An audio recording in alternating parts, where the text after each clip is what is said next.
Hello students, इस lecture में हम डिस्कस करेंगे वंडरवाल इंटरेक्शंस और वंडरवाल्स फोर्सेस के बारे में।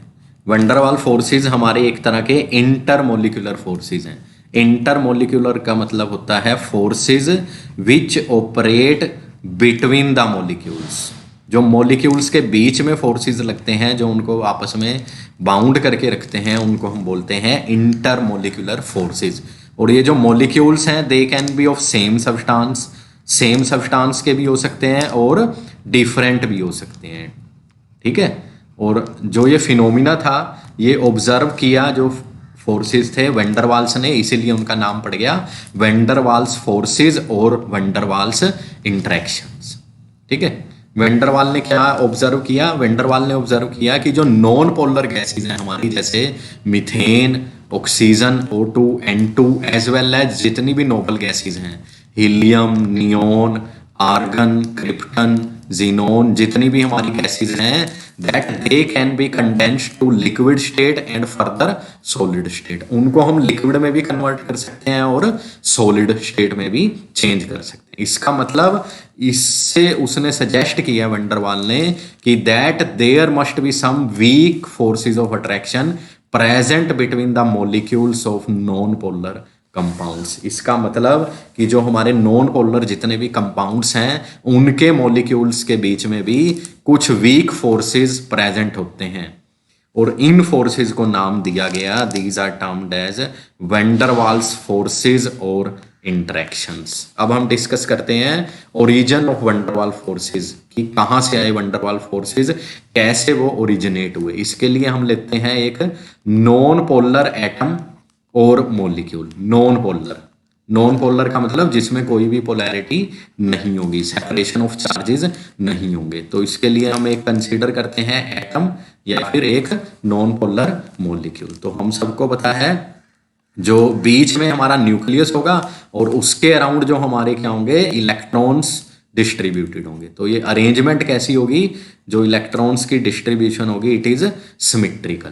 ठीक है। जो डिस्ट्रीब्यूशन है इलेक्ट्रॉन्स की वो क्या होगी, it is symmetrical around the nucleus. Distribution of electrons is symmetrical around the nucleus. लेकिन अब हमें ये भी पता है कि that electrons are moving continuously और रैंडमली इन डिफरेंट डायरेक्शंस। तो एट ए पर्टिकुलर इंस्टेंट ऐसा हो सकता है किसी इंस्टेंट पे कि जो हमारा मूवमेंट हो रही है, रैंडम मूवमेंट हो रही है, उसकी वजह से जो हमारे इलेक्ट्रॉन क्लाउड है या जो इलेक्ट्रॉन डेंसिटी है वो क्या हो जाए, अनसिमेट्रिकल। अनसिमेट्रिकल का मतलब है कि एक एंड पे ज्यादा इलेक्ट्रॉन्स हो जाए मॉलिक्यूल्स के।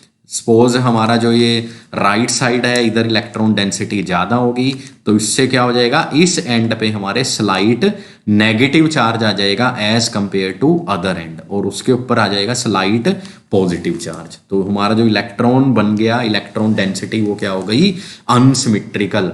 और इसकी वजह से क्या हो जाएगा, at that particular fraction of time या उस फ्रैक्शन ऑफ टाइम के लिए क्या हो जाएगा, इलेक्ट्रॉन्स, हमारे इलेक्ट्रॉन क्लाउड अनसिमेट्रिकल हो गया। अनसिमेट्रिकल हो गया तो इसकी वजह से दो एंड्स बन गए, एक पॉजिटिव एंड और एक नेगेटिव एंड, और इसको हम बोलते हैं, दिस इज कॉल्ड इंस्टेंटेनियस और टेम्परेरी डाइपोल। मॉलिक्यूल के अंदर उस इंस्टेंट पे एक टेम्परेरी डाइपोल बन गया। ठीक है, एक पर्टिकुलर फ्रैक्शन ऑफ टाइम के लिए। तो अब ये क्या करेगा, अगर इसके नेबरहुड में एक और मॉलिक्यूल या एटम प्रेजेंट होगा तो ये क्या करेगा, सपोज इसको हम अलग से दिखाते हैं इस तरह से, ये हमारा है, ये क्या है, हमारा टेम्परेरी डाइपोल है। ठीक है, इंस्टेंटेनियस। और अगर इसके नेबरहुड में एक और मॉलिक्यूल प्रेजेंट होगा तो ये क्या कर देगा, उसकी जो इलेक्ट्रॉन्स की डिस्ट्रीब्यूशन है उनको ये अफेक्ट करेगा। कैसे, जो नेगेटिव एंड है मॉलिक्यूल का वो क्या करेगा, दूसरे मॉलिक्यूल के पॉजिटिव एंड को अपनी तरफ अट्रैक्ट करेगा। और इसी तरह से मॉलिक्यूल के अंदर, दूसरे मॉलिक्यूल के अंदर क्या हो जाएगा, एक डाइपोल इंड्यूस हो जाएगा। इंड्यूस्ड डाइपोल इसको हम बोल देंगे, इंड्यूस्ड डाइपोल। उसमें पहले डाइपोल नहीं था, लेकिन जब वो इस मॉलिक्यूल के या एटम के नेबरहुड में आया, इसके साथ प्रेजेंस में आया, तो उसके अंदर भी डाइपोल इंड्यूस होगा। ठीक है, डाइपोल इंड्यूस हो गया एक। तो ये हमारा क्या हो जाएगा, दिस इज इंस्टेंटेनियस डाइपोल और इंड्यूस्ड डाइपोल। ठीक है, तो ये जो इन दो मॉलिक्यूल्स के बीच में जो अट्रैक्शन होगी इसको नाम दे दिया वैन डर वाल्स इंटरेक्शन और van der Waals forces of attraction. ठीक है, और ये क्या होंगे, these are very weak forces, बहुत ही वीक फोर्सेस होंगे जो दो मॉलिक्यूल्स को आपस में जोड़ के रखेंगे। और दीज फोर्सेस, इनको these are also known as, इनको हम बोलते हैं these are called London forces, और इनको एक और नाम देते हैं these are also called dispersion forces. Van der Waals forces भी बोलते हैं, लंडन फोर्सेस भी बोलते हैं और डिस्पर्शन फोर्सेस भी बोलते हैं। इंटरेक्शंस और forces they may be defined as very weak forces of attraction between the molecules of non-polar compounds which arise because of the movement of electrons in atoms or molecules। ठीक है, तो जो van der Waals interaction या forces हैं वो उनको हमने कैसे डिफाइन किया है, वो फोर्सेस जो लग रहे हैं हमारे नॉन पोलर कंपाउंड्स के मॉलिक्यूल्स के बीच में because of movement of electrons, उनको हमने नाम दे दिया वैन डर वाल इंटरेक्शंस और फोर्सेस। अब हम डिस्कस करते हैं इनकी कैरेक्टरिस्टिक्स। फर्स्ट है, these are very short range forces, इनकी जो रेंज है वो बड़ी कम है। ठीक है, they are very short range forces. These forces are very weak, इनकी जो स्ट्रेंथ है वो बहुत कम है। ठीक है, बहुत वीक फोर्सेस हैं ये। And are maximum in solids, solids में सबसे ज्यादा स्ट्रेंथ होगी, and minimum in case of gases, क्योंकि जो इंटर मोलिकुलर डिस्टेंसेस हैं सॉलिड्स में वो कम होंगे, मिनिमम डिस्टेंस होगा, इसलिए फोर्सेस सबसे ज्यादा। गैसेस में क्योंकि मॉलिक्यूल्स हमारे दूर दूर हैं तो इसलिए जो फोर्सेस हो जाएंगे वो क्या हो जाएंगे, दे आर वेरी वीक। और लिक्विड्स में हमारे in between solids and gases. और थर्ड पॉइंट है, इंपॉर्टेंट है, जो ये वैन डर वाल फोर्सेस हैं, they are short range forces and operate between those portions of molecules which touch each other. इसका क्या मतलब है, ये फोर्सेस सिर्फ हमारे सरफेसेस ऑफ द मॉलिक्यूल्स के बीच में लगेंगे जो एक दूसरे को टच कर रहे हैं। इसका क्या मतलब है, जितना ज्यादा सरफेस एरिया होगा या जितने ज्यादा सरफेस से वो एक दूसरे को टच करेंगे मॉलिक्यूल्स, उतने ही हमारे ज्यादा क्या हो जाएंगे, वैन डर वाल्स फोर्सेस और वैन डर वाल्स इंटरेक्शंस। ठीक है, नेक्स्ट है हमारे पास factors affecting the van der Waals forces. किन किन फैक्टर्स पे वैन डर वाल फोर्सेस डिपेंड करेंगे। फर्स्ट फैक्टर है उसके लिए हमारे पास नंबर ऑफ इलेक्ट्रॉन्स। हमने देखा वैन डर वाल फोर्सेस ओरिजिनेट कैसे हुए, because of the movement of electrons. ठीक है, उससे क्या हो गया हमारा, जब इलेक्ट्रॉन क्लाउड हमारा डिस्टॉर्ट हुआ तो उस वजह से हमारे वैन डर वाल फोर्सेस प्रोड्यूस हो गए। इसका क्या मतलब है, more the number of electrons, जितने ज्यादा नंबर ऑफ इलेक्ट्रॉन्स होंगे किसी भी एटम में या मॉलिक्यूल के अंदर, more are the chances for electron distribution to become unsymmetrical. उतने ज्यादा चांस हो जाएंगे इलेक्ट्रॉन डेंसिटी या इलेक्ट्रॉन डिस्ट्रीब्यूशन के लिए कि वो डिस्टॉर्ट हो जाए या अनसिमेट्रिकल हो जाए। और इसलिए हमारा जो वैन डर वाल फोर्सेस है वो क्या हो जाएगा, it will increase with number of electrons. Second है हमारा साइज ऑफ द मॉलिक्यूल। जो वैन डर वाल फोर्सेस हैं हमारे वो डिपेंड करते हैं साइज पे, या कई जगह पे इसको डिफाइन किया हुआ है in terms of molecular mass. जैसे जैसे साइज बढ़ेगा या मॉलिक्यूलर मास बढ़ेगा तो क्या होगा, हमारा जो सरफेस एरिया है वो भी क्या होगा, इंक्रीज होगा। और जितना सरफेस एरिया बढ़ेगा तो दैट मीन्स वैन डर वाल इंटरेक्शंस बढ़ जाएंगे। इसके लिए एक एग्जांपल दिया हुआ है, जो हमारे एल्केन्स हैं, एन एल्केन्स। ठीक है, अगर हम बात करें जैसे मीथेन की, ethane, propane, further butane, pentane और हेक्सेन, इनके जो बॉइलिंग पॉइंट्स हैं, जब हम इन मूव कर रहे हैं मीथेन से ethane, then propane, then butane, pentane, hexane, तो वो क्या हो रहे हैं, इंक्रीज हो रहे हैं। क्यों इंक्रीज हो रहे हैं, एक तो देखो यहाँ पे मॉलिक्यूलर मास हमारा बढ़ रहा है हर स्टेप पे, और उससे क्या हो रहा है, या साइज हमारा बढ़ रहा है और उससे क्या हो रहा है, हमारा सरफेस एरिया इंक्रीज हो रहा है। तो जब सरफेस एरिया इंक्रीज होगा तो उससे क्या हो जाएगा, हमारा जो मैग्नीट्यूड है वैन डर वाल अट्रैक्शंस का वो भी क्या हो जाएगा, इंक्रीज हो जाएगा। ठीक है, तो that means size of the molecule also affect the van der वाल फोर्सेस। थर्ड है हमारा shape of the molecule. Shape का मतलब जो हमारा स्ट्रक्चर होगी मॉलिक्यूल की, उस पे भी डिपेंड करेंगे क्या, वैन डर वाल फोर्सेस। इसका एग्जांपल है कि अगर हम आइसोमर्स ले लें, एक स्ट्रेट चेन और एक ब्रांच्ड चेन आइसोमर। जो स्ट्रेट चेन आइसोमर है उसका जो बॉइलिंग पॉइंट है वो हमेशा ही क्या होता है, it is higher than branched chain isomer. क्यों?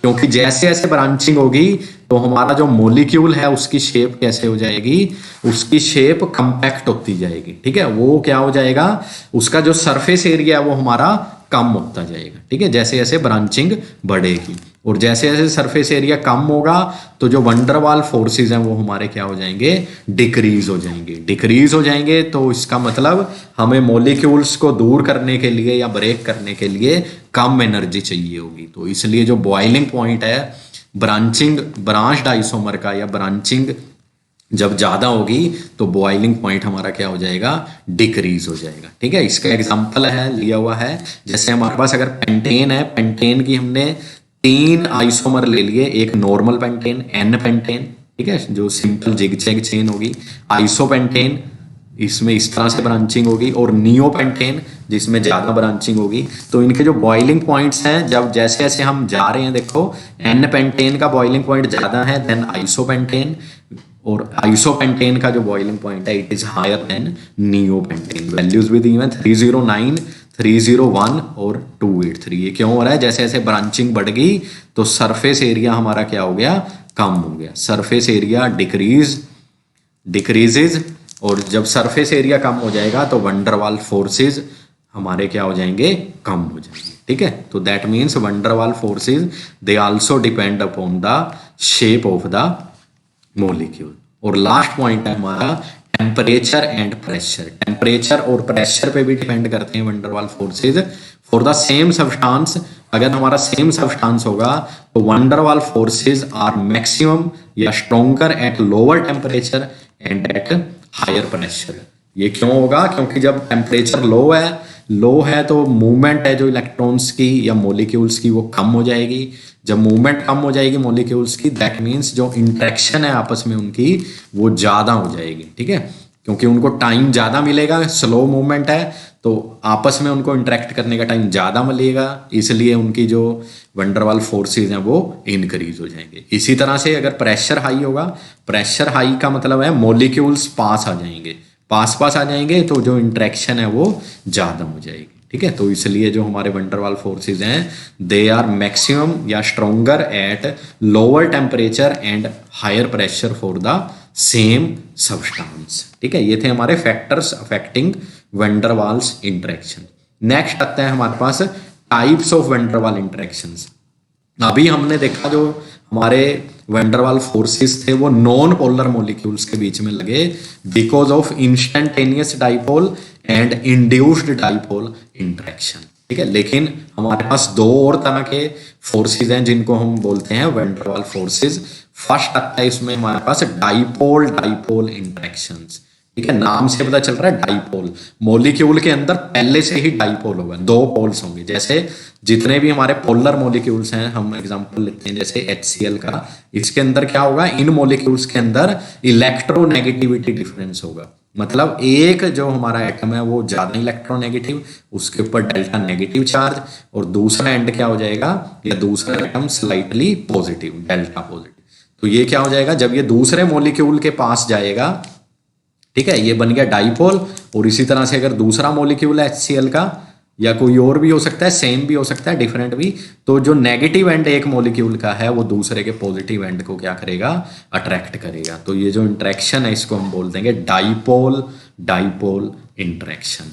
और ये डिपेंड करेगा किस पे डिपेंड करेगा, ये it depends upon the dipole moment of the molecule, या फिर हम बोल सकते हैं पोलैरिटी ऑफ द बॉन्ड। जितनी ज्यादा पोलैरिटी या इलेक्ट्रोनेगेटिविटी डिफरेंस होगा उतना ज्यादा हमारे पास क्या हो जाएगा, उतना ज्यादा मैग्नीट्यूड हो जाएगा किसका, वंडरवाल इंटरेक्शंस का, या फिर डाइपोल इंटरेक्शंस का। ग्रेटर द पोलैरिटी या फिर dipole moment, stronger is the dipole interaction. यहाँ पे एक चीज और बताना चाहूंगा, जो हमारे पास होता है एक स्पेशल केस आता है अलग से हाइड्रोजन बॉन्डिंग का। हाइड्रोजन बॉन्डिंग भी क्या है हमारी, it is a special case of dipole interactions. उसको हम अलग से डिस्कस करेंगे हाइड्रोजन बॉन्डिंग को। ठीक है, वो हमारा स्पेशल केस होता है डाइपोल इंटरेक्शंस का। सेकंड हमारे पास आता है डाइपोल इंड्यूस्ड डाइपोल इंटरेक्शंस। नाम से पता चल रहा है डाइपोल मतलब एक तो हमारा जो मॉलिक्यूल है वो क्या होगा, पोलर होगा, डाइपोल बनाएगा, और जो दूसरा है वो क्या होगा, नॉन पोलर, नॉन पोलर होगा, और उसके अंदर डाइपोल क्या हो जाएगा, इंड्यूस हो जाएगा, इसीलिए नाम दे दिया डाइपोल इंड्यूस्ड डाइपोल। इस केस में क्या होगा, अगर हमारे पास एक पहले ही पोलर मॉलिक्यूल है इसका एक एंड पॉजिटिव और एक नेगेटिव है, जब ये नॉन पोलर मॉलिक्यूल के पास जाएगा तो ये क्या करेगा, स्लाइटली जो नेगेटिव चार्ज है इसके पॉजिटिव को अपनी तरफ अट्रैक्ट करेगा, और मॉलिक्यूल हमारा किस तरह से हो जाएगा, दोबारा दिखाता हूं इसको, ये हमारा है पोलर मॉलिक्यूल, और जो नॉन पोलर मॉलिक्यूल है इट गेट डिस्टोर्टेड, ये डिस्टोर्ट हो जाएगा नेगेटिव एंड की तरफ पॉजिटिव एंड, और दूसरा एंड हमारा बन जाएगा स्लाइटली नेगेटिव, तो इसके अंदर क्या हो गया, डाइपोल इंड्यूस हो गया, तो इसलिए इसको नाम दे दिया डाइपोल इंड्यूस्ड डाइपोल इंटरेक्शन। ठीक है, तो एक टेम्परेरी डाइपोल बन गया दूसरे मॉलिक्यूल के अंदर, और इस जो अट्रैक्शन को नाम दे दिया डाइपोल इंड्यूस्ड डाइपोल। और ये डिपेंड करेगा किसके ऊपर, इसका मैग्नीट्यूड डिपेंड करेगा dipole moment of polar molecule, that means कितना ज्यादा हमारा जो पोलर मॉलिक्यूल है उसकी क्या पोलैरिटी है, या डाइपोल मोमेंट कितनी ज्यादा है, जितनी ज्यादा डाइपोल मोमेंट होगी या जितनी ज्यादा पोलैरिटी होगी उतना ही हमारा डाइपोल इसकी स्ट्रेंथ ज्यादा हो जाएगी, और दूसरे मॉलिक्यूल की किस चीज पे डिपेंड करेगा, वो पोलराइजेबिलिटी। पोलराइजेबिलिटी का मतलब है कि उसकी कितनी एबिलिटी है पोलराइज होने की, जितनी ज्यादा पोलराइजेबिलिटी होगी मतलब उतना ज्यादा उसका इलेक्ट्रॉन क्लाउड डिस्टोर्ट हो जाएगा, वो पोलराइज हो जाएगा मॉलिक्यूल, और हमारे पास जो इसका मैग्नीट्यूड है डाइपोल इंड्यूस्ड डाइपोल इंटरेक्शंस का वो बढ़ जाएगा। नेक्स्ट हमारे पास एक एग्जांपल है डाइपोल इंड्यूस्ड डाइपोल इंटरेक्शंस का, कि जो सोल्यूबिलिटी है इनर्ट गैसेस की वाटर के अंदर वो इंक्रीज होती है जब हम मूव करते हैं हीलियम से रेडोन की तरफ।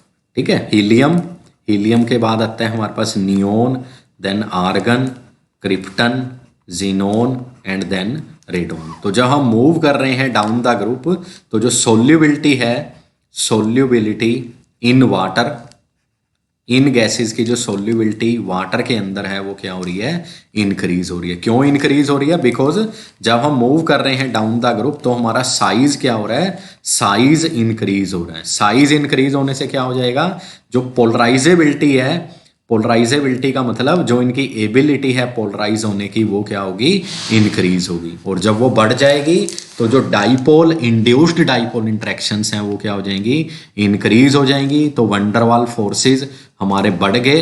ठीक है, वंडरवाल फोर्सेस बढ़ गई या इंटरेक्शंस बढ़ गई तो जो सोल्यूबिलिटी है इनकी वाटर के अंदर वो क्या हो जाएगी, इंक्रीज हो जाएगी। ठीक है, नेक्स्ट है हमारे पास वंडरवाल्स रिपल्शंस। अभी तक हमने डिस्कस किया है वंडरवाल्स अट्रैक्शंस, अब आर्टिकल आया है वंडरवाल्स रिपल्शंस। हमने देखा कि जो मैग्नीट्यूड है वंडरवाल फोर्सेस का वो बढ़ेगा जैसे जैसे जो नॉन बॉन्डेड एटम्स और मॉलिक्यूल्स पास आते जाएंगे। दैट मीन्स जितना डिस्टेंस कम होता जाएगा एटम्स और मॉलिक्यूल्स के बीच में, जो वंडरवाल फोर्सेस हैं हमारे वो क्या होते जाएंगे, इंक्रीज होते जाएंगे। और एक पॉइंट ऐसा आएगा या एक डिस्टेंस ऐसा आएगा जहां पे जो हमारा जो वंडरवाल अट्रैक्शन है वो क्या हो जाएगी, मैक्सिमम हो जाएगी, और उस डिस्टेंस को हम बोल देंगे, या वो डिस्टेंस जहां पे वंडरवाल अट्रैक्शंस मैक्सिमम होगी उसको हम बोल देंगे it is equal to the sum of van der Waals radii of the non bonded atoms और मॉलिक्यूल्स। ठीक है, उस डिस्टेंस पे जो हमारा फोर्स ऑफ अट्रैक्शन जहां पे मैक्सिमम हो गया वो हमारा किसके बराबर होगा, जो दो नॉन बॉन्डेड एटम्स या मॉलिक्यूल्स हैं उनके वंडरवाल्स रेडियाई के सम के बराबर होगा। ठीक है, फर्दर अगर हम उन दो एटम्स या मॉलिक्यूल्स को और पास लेके आएंगे, ठीक है, इस डिस्टेंस से और पास लेके आएंगे, देन जो हमारी वंडरवाल अट्रैक्शंस थी वो चेंज हो जाएंगी किसके बीच में, रिपल्सिव फोर्सेस के बीच में, और तब उनको हम नाम दे देंगे वंडरवाल्स रिपल्शंस। इसका क्या मतलब हो गया, पहले अट्रैक्टिव फोर्सेस थे लेकिन हम मॉलिक्यूल्स को और ज्यादा पास लेके गए, जो अट्रैक्शंस थी वो चेंज होगी किसके अंदर, रिपल्शंस के अंदर, तो तब नाम हो गया उनका वंडरवाल्स रिपल्शंस। इसका एग्जांपल है हमारे पास, हमने बोट फॉर्म ले ली किसकी, साइक्लोहेक्सेन की, बोट फॉर्म ऑफ साइक्लोहेक्सेन। इसके अंदर हमारे जो ये दो हाइड्रोजन्स हैं जिनको Fp लिखा हुआ है, Fp का मतलब इनको बोलते हैं हम फ्लैग पोल हाइड्रोजन्स। इनके बीच में डिस्टेंस है हमारा 180 पिकोमीटर, ठीक है, 180 पिकोमीटर। और लेकिन जो इनका वंडरवाल्स रेडियाई का सम है वो होना चाहिए 250 पिकोमीटर। तो अब ये डिस्टेंस हमारा 250 से कम है, तो इसलिए जो इनके बीच में हमारी इंटरेक्शंस हैं वो अट्रैक्शंस ना होके वो बन जाएंगी रिपल्शंस, वंडरवाल्स रिपल्शंस। तो जो ये फ्लैग पोल हाइड्रोजन्स हैं ये एक दूसरे को क्या करेंगे, रिपेल करेंगे बिकॉज ऑफ वंडरवाल्स रिपल्शंस। ठीक है, तो ये था हमारा वंडरवाल रिपल्शन। इस वीडियो में हमने डिस्कस कर लिया van der Waals interactions, characteristics of van der Waals interactions, उनकी टाइप्स और वंडरवाल रिपल्शंस के बारे में। Thank you for watching this video.